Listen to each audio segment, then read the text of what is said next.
Depuis son avènement au Bénin en 1995 et ses différentes évolutions, la Commission électorale nationale autonome Sénat est résolue à la bonne gestion des opérations électorales en conformité des exigences légales en la matière. Cette campagne électorale qui s'ouvre ce jour, vendredi 23 décembre 2022, doit être pour nous des moments de convivialité. Après chaque élection tenue, un inventaire est fait du matériel ayant servi à l'organisation du scrutin. À la fin de chaque élection, nous faisons toujours ce qu'on appelle un inventaire.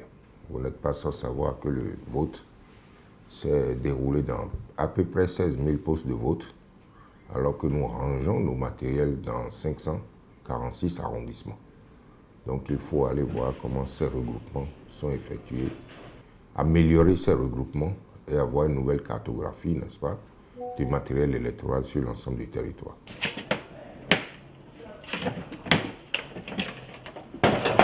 Et ces équipes ont fondamentalement pour mission d'aller s'assurer de l'état du matériel. Y en a-t-il de défectueux? Combien reste-t-il? Quelles sont les bonnes quantités qu'on peut désormais actualiser dans nos machines? Et comment et où les a-t-on rangés? Qui en est le responsable?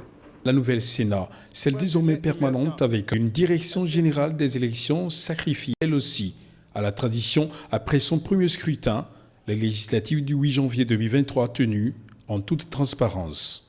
C'est parce que la Sénat est désormais une structure pérenne, une structure permanente. Et une fois qu'une élection se termine, il faut déjà qu'on doit préparer la suivante. Donc voilà pourquoi nous sommes obligés d'aller pour nous assurer que le matériel est bien rangé et que s'il y avait une nouvelle élection, on pourrait déjà compter sur ce matériel-là. Ces personnes qui accompagnent la commission électorale dans cette activité manipulent le matériel électoral. La Sénat ne disposant pas de magasins dans tous les arrondissements du pays, squattent en fait les structures que nous prête l'administration territoriale, notamment les conseils communaux, quelquefois les commissariats de police et quelquefois l'État central. Le matériel soumis à leur garde en fait et à leur responsabilité. Ils n'ont pas des agents sur place qui s'assurent de la sécurité ou de l'entretien correct de ce matériel-là. Lorsqu'il y a élection, on va repartir encore de nouveau avec du personnel qui appartient à la Sénat pour peut-être faire le nettoyage si nécessaire avant de faire les nouvelles élections.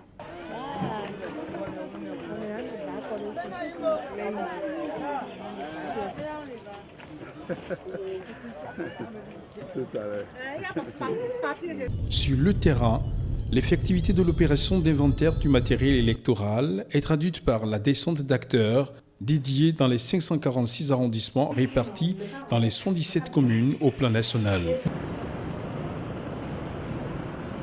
Ici, dans le département du Littoral, René Koto-Sounon, assistant du directeur général des élections, est surpris en plein exercice de son pouvoir de chef de la mission de contrôle dans Porto Novo, Semepoji et une partie de Cotonou. Une phase de l'opération en observation, l'incinération du résidu du matériel électoral. Notre mission consiste à faire le point de tout ce que nous avons comme isoloir, de tout ce que nous avons comme urne principalement.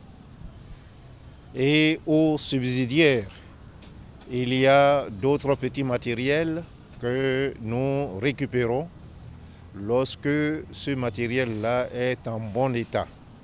Le constat est aussi probant dans la commune d'Abomey-Calavi, dans l'arrondissement de Godomin. Nous parcourons tous les arrondissements du pays pour vider les urnes de leur contenu qui encombre les lieux où ils sont stockés. Nous les rangeons. Nous faisons également le point des isoloirs. Et ensuite, tous les documents inutiles, nous procédons à leur incinération. Le parcours, une fois terminé sur le terrain, la moisson est transmise à la direction chargée des systèmes d'information de la Commission électorale nationale autonome. Au regard de la sacralité des données, le traitement qui suit est minutieux et sous haute surveillance. L'influence du digital est bien remarquable dans les pratiques. Nous avons une plateforme informatique appelée e-inventaire. Cette plateforme appelée e-inventaire nous aide essentiellement, avec l'aide des cadres de la Sénat, à saisir les 546 fiches d'inventaire issues de cette mission. Après la saisie, nous appuyons les données, on les traite et on exporte différents types de statistiques pour la suite du processus électoral ou l'élaboration des budgets des prochaines consultations. Il faut dire également que cette plateforme nous permet de disposer de la répartition géographique du matériel sur l'étendue du territoire national. Avec cette plateforme, nous avons les données qui nous permettent de connaître par arrondissement le point focal en charge de la garde du matériel électoral dans l'arrondissement, le lieu d'entreposage du matériel électoral dans l'arrondissement, mais également le contact téléphonique de ces derniers. Et il faut dire que l'ensemble de ces informations est très utile aux coordonnateurs d'arrondissement que nous déployons à la veille des consultations électorales et également très utile à la direction en charge des affaires financières pour l'évaluation du budget des élections. Nous avons déjà reçu les données, il faut dire qu'en moins d'une dizaine de jours, nous aurons terminé tout le traitement des données issues de la mission d'inventaire. Une fois le travail terminé à notre niveau, nous allons transmettre les statistiques de prise de décision à la direction du matériel et des opérations qui se chargera de les analyser, de les étudier et tirer les commentaires nécessaires afin de pouvoir produire les recommandations indispensables à l'amélioration des prochaines consultations électorales. Le traitement des données se poursuit dans cette salle y affectée avec un conditionnement majeur et une ressource humaine qualifiée. Ce n'est qu'après ça qu'on pourra dire, sur le terrain, nous avons telle quantité d'isoloir, telle quantité d'urnes à couvercle rouge, telle quantité d'urnes à couvercle noir. Les acteurs, en attendant la fin des travaux, partagent quelques appréciations. La première chose de positive aujourd'hui, c'est que ces inventaires sont saisis dans un logiciel et que donc la cartographie est visible par tous les agents, par toute la hiérarchie de la Sénat. Ça, c'est un premier élément. Le deuxième élément qui est positif, les équipes qui ont été déployées sont désormais des équipes qui sont comme des magasiniers régionaux de la Sénat. Ils sont responsables des endroits où on les a envoyés et ils en répondront à chaque élection. Et donc, il n'est pas question qu'on change d'équipe. À chaque fois, on enverrait les mêmes personnes aux mêmes endroits pour essayer non seulement de pérenniser l'expérience et puis qu'ils aient meilleure vue sur le stock.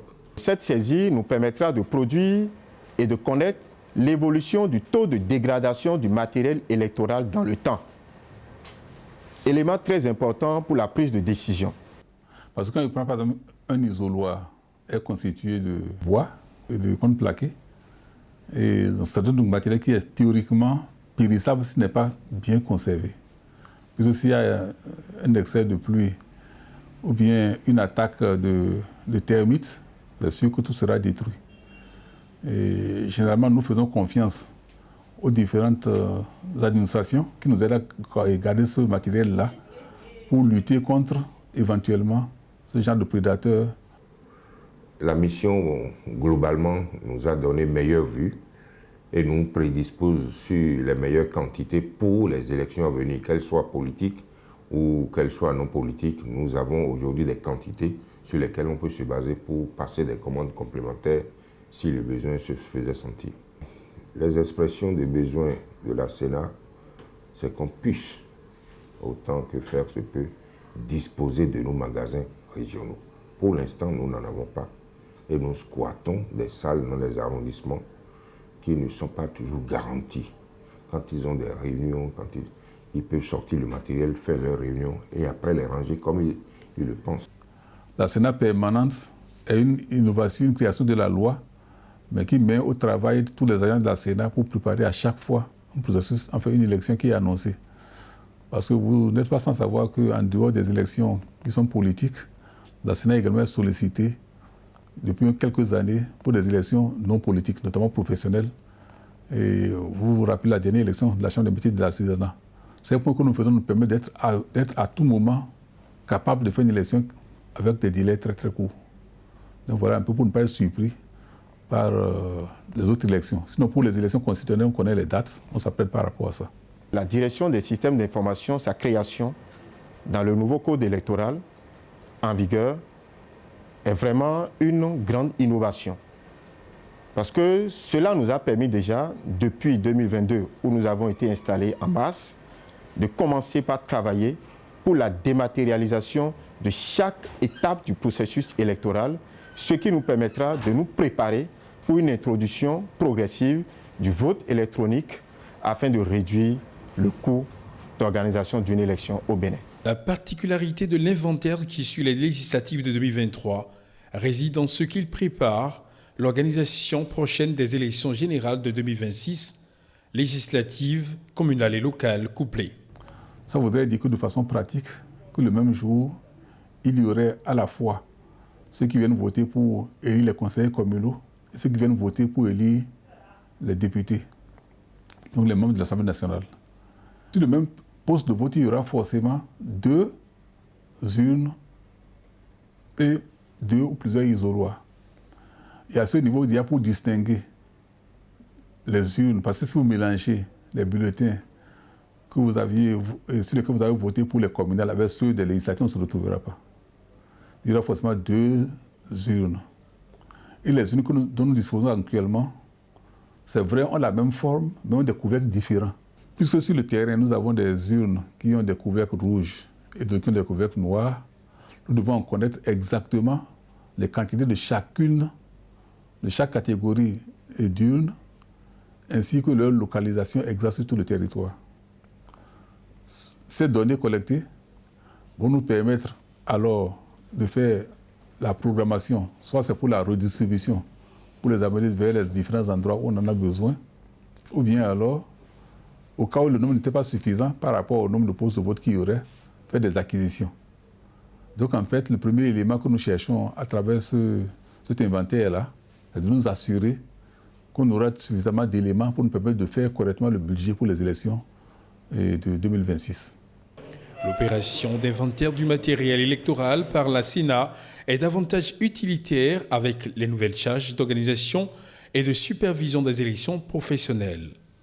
Le président Sakalafia et ses collaborateurs jouent leur va-tout pour réussir la mission et mieux que par le passé pour une commission électorale nationale autonome Sénat, toujours résistante depuis 1995 pour avoir tenu 7 élections présidentielles, 8 législatives et 4 communales et locales.